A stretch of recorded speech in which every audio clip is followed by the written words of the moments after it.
काकड आरती करीतो साईनाथ देवा चिन्मय रूप दाखवी घेऊनी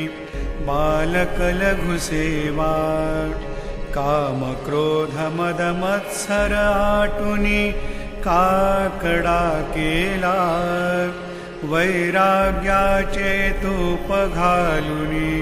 मी तो भिजविला साईनाथ गुरु भक्ती ज्वलने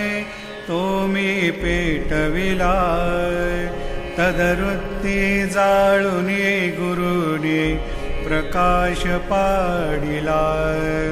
द्वैत तमानासुनी मिळवी तत्स्वरूपी जीवा चिन्मय रूप दाखवी घेऊनी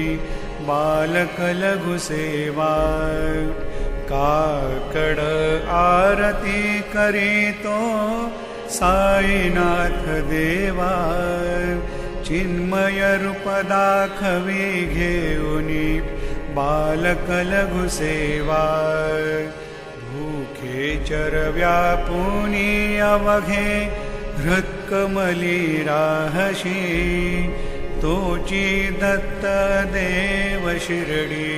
राहुनी पावसे राहुन येथे अन्यस्त्र हितो भक्तास्तव धावसे निरसुनिया संकटा दासा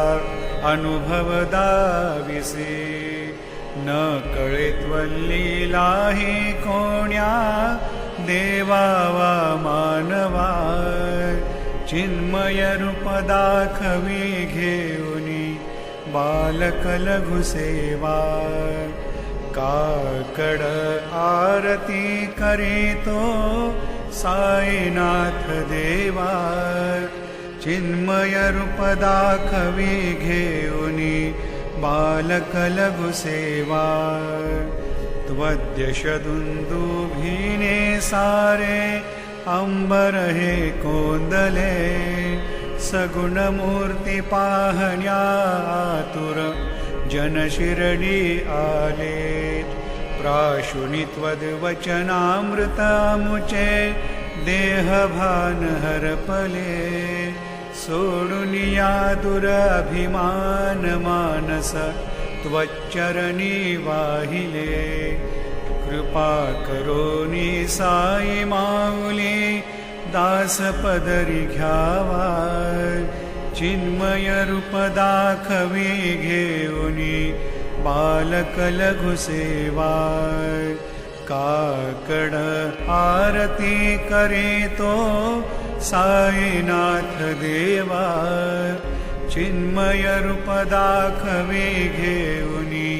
बालक लघु सेवा।